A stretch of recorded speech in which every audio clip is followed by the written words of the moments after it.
चलिए जानते हैं देश दुनिया की सिलेक्टेड काम की बहुत ही महत्वपूर्ण सिलेक्टेड खबरों को सिर्फ 10 मिनट में 50 बड़ी खबरों को। लेकिन वीडियो के आगे बढ़ने से पहले अगर आप लोगों ने हमारे चैनल को अब तक सब्सक्राइब नहीं किया तो सब्सक्राइब करके नीचे का बेल आइकन जरूर प्रेस कीजिए। आप नेता संजय सिंह ने कहा कि 14 देश के प्रधानमंत्री ने जितना कर्ज लिया उससे ज्यादा कर्ज इस सरकार ने लिया। इस सरकार से किसानों को उम्मीद थी कि एमएसपी कम किया जाएगा, बेरोजगारों को उम्मीद थी कि नौकरियां दी जाएगी। मैं पूछना चाहता हूं कि क्या देश में रेडी पटरी वाले का कोई अधिकार नहीं है? सरकार पर हमला बोलते हुए उन्होंने कहा, अभी हमको जेल में भेजा है, कल तुमको जेल में आना है।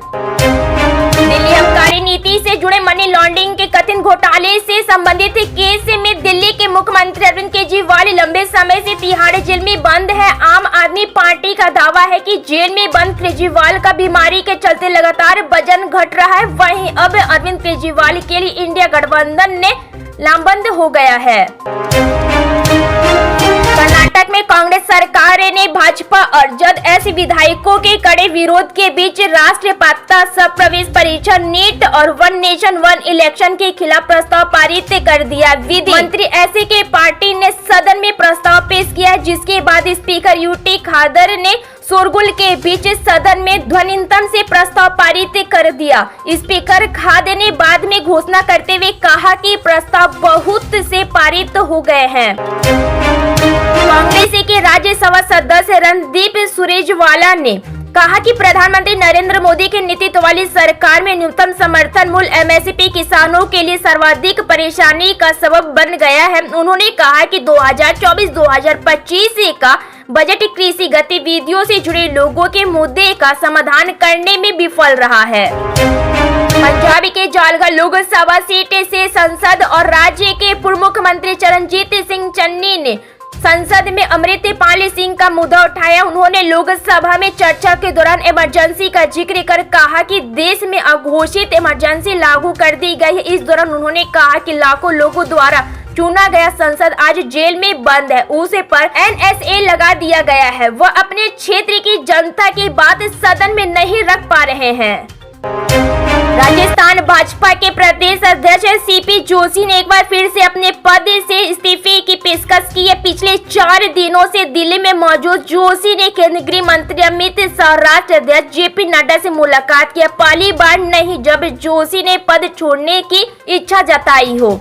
इससे पहले भी उन्होंने लोकसभा चुनाव से पहले इस्तीफे की पेशकश की थी।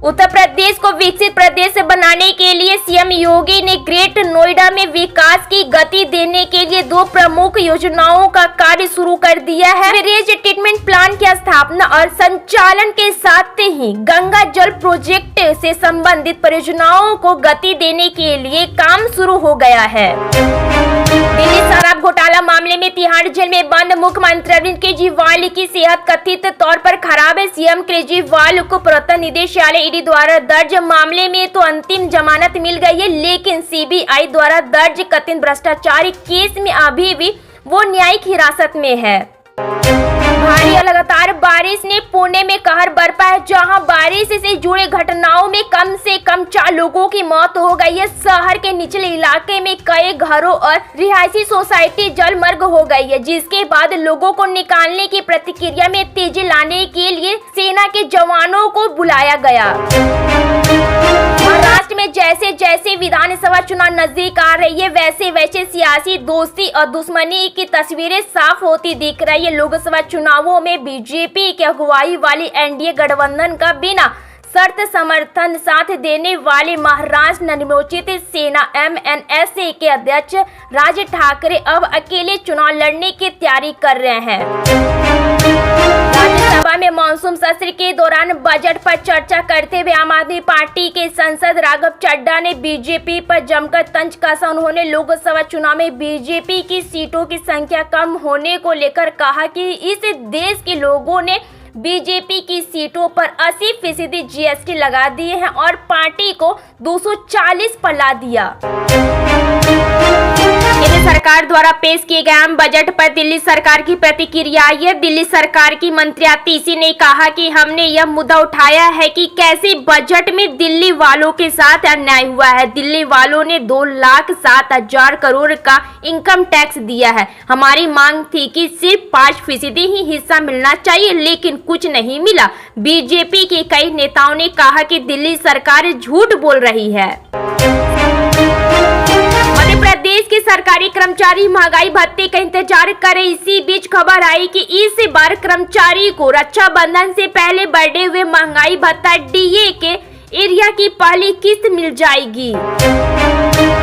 राष्ट्रपति द्रौपदी मुर्मू ने अपने कार्यकाल के 2 वर्ष पूरे होने के अवसर पर गुरुवार को राष्ट्रपति संपदा में स्थित डॉक्टर राजेंद्र प्रसाद केंद्रीय विद्यालय की शिक्षा 9वीं के विद्यार्थियों को पर्यावरण संरक्षण का पाठ पढ़ाई। लोकसभा चुनाव के बाद उत्तर प्रदेश की योगी सरकार पर सवाल उठाने वाले यूपी के कैबिनेट मंत्री संजय निषाद के सुरों में अचानक बदलाव आ गया है। आज राज्य के मुख्यमंत्री योगी आदित्यनाथ उन्हें अभिभावक और मार्गदर्शन नजर आने लगे हैं। पिछले कुछ दिनों से निषाद डिप्टी सीएम केशव प्रसाद मौर्य के सुर में सुर मिला रहे थे। बीजेपी सांसद कंगना रनौत संसदीय जा सकती है क्योंकि उनके चुनाव को लेकर हिमाचल प्रदेश हाई कोर्ट में याचिका डाली गई है। कंगना मंडी जिले से संसद है। अब कोर्ट ने उन्हें नोटिस भेजा है, जिसका जवाब कंगना को 21 अगस्त तक देना है।